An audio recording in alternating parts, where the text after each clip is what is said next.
Halo, Assalamualaikum warahmatullahi wabarakatuh. Ketemu lagi dengan saya, Datu Pandan. Semoga teman-teman semua selalu dalam keadaan sehat walafiat, selalu dalam keadaan murah rezeki, dimudahkan segala urusannya. Kita akan membahas tentang batu akik pandan, lebih ke tanya jawab tentang batu akik pandan. Pertanyaannya teman-teman udah kirimkan melalui YouTube saya akan coba membahas, menjawab sesuai dengan kemampuan, keilmuan yang ada di saya. Stay tune, tetap semangat menggunakan batu akik pandan. Dari Bang Iwan Awi, mantep nih penjelasannya, bukan jualan tapi pengetahuan. Lanjut terus Bang Datu. Terima kasih Bang Iwan Awi atas atensinya, terima kasih juga atas dukungannya.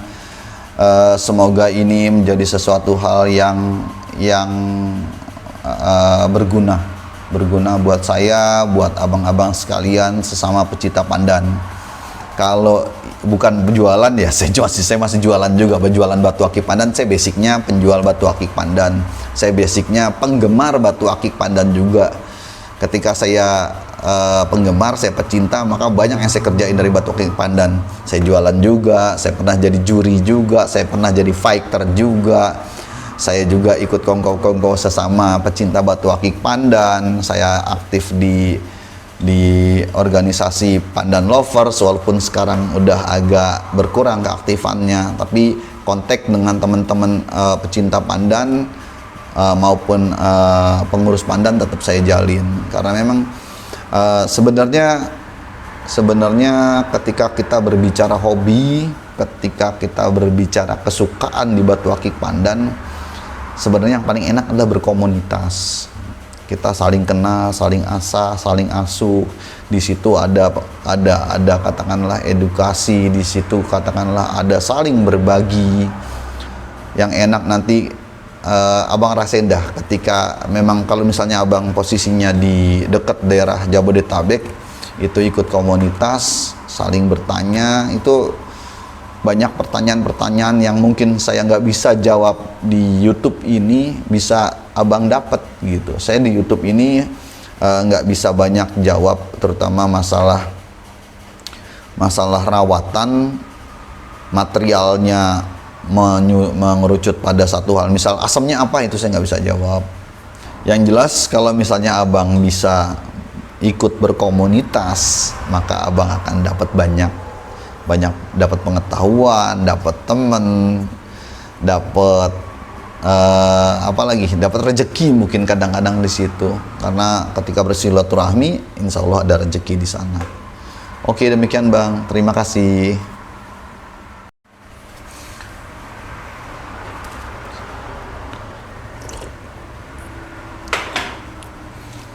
Oke, dari Bang Sondi Maulana SH, 2 bulan lalu, Bang Datu aneh tanya dong, kalau tembaganya kita krum, apa menghambat proses perubahan batu pada batu pandan? Oke, ikatan tembaga untuk beberapa teman-teman mungkin nggak nyamannya kenapa? Ketika ikatan tembaga kena keringet di tangan, tangannya hijau-hijau, kemudian itu kadang-kadang makanya teman suka pada ngomong tuh yang hijau bukan batunya, yang hijau tangannya gitu. Itu kalau lagi bercanda, tangan jadi hijau-hijau, nggak nyaman. Belum lagi ikatan tembaga kadang-kadang untuk beberapa orang akan menimbulkan reaksi alergi, gatel. Kemudian karena ikatan tembaga ini gampang bermetamorfosis, gampang beroksidasi, karena ikatan tembaga ini gampang beroksidasi, walaupun sering dibersihin, ntar dia kusam lagi, dan kusam lagi, cepat kusam. Justru proses kusamnya, proses oksidasinya itu kadang-kadang bikin tembaga cepat naik. Nah, karena hal-hal tersebut tadi, banyak juga penggemar batu akik pandan yang kemudian dikrum tuh tembaganya. Dikrum tembaganya agar lebih kelihatan rapih, bersih, putih gitu. Nggak bikin jari-jari jadi hijau, dan nggak mungkin untuk beberapa orang nggak bikin reaksi alergi. Tapi Dengan proses krum ini menghambat gak sih? Menghambat proses oksidasi nggak sih? Menghambat proses rawatan di batu akik pandan nggak sih? Menghambat proses perubahan di batu akik pandan nggak sih? Itu pertanyaannya. Yang jelas ketika di krum, tembaganya dilapisi dengan krum-kruman itu dilapisi. Nah, jelas ini akan menghambat proses oksidasi.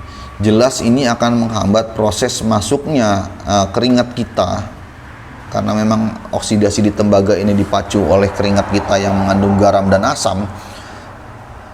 Ini menghambat garam dan asam dari keringat untuk masuk ke krum-kruman gitu.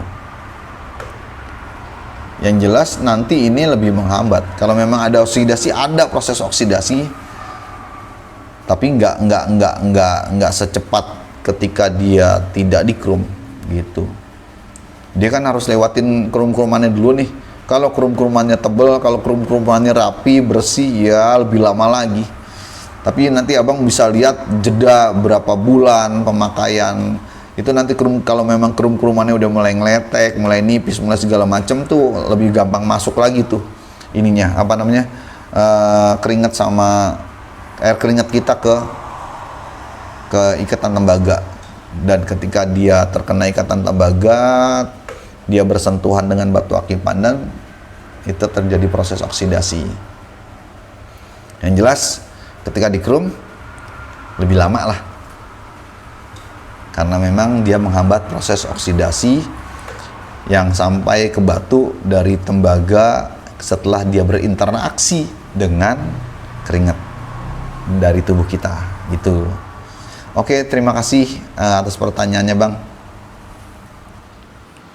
Oke, demikian dulu dari saya. Terima kasih atas atensi teman-teman semua. Semoga ini bermanfaat dan membuka wawasan teman-teman semua serta saya tentang batu akik pandan dan lebih mencintai batu akik pandan. Mohon maaf jika ada kata-kata yang salah.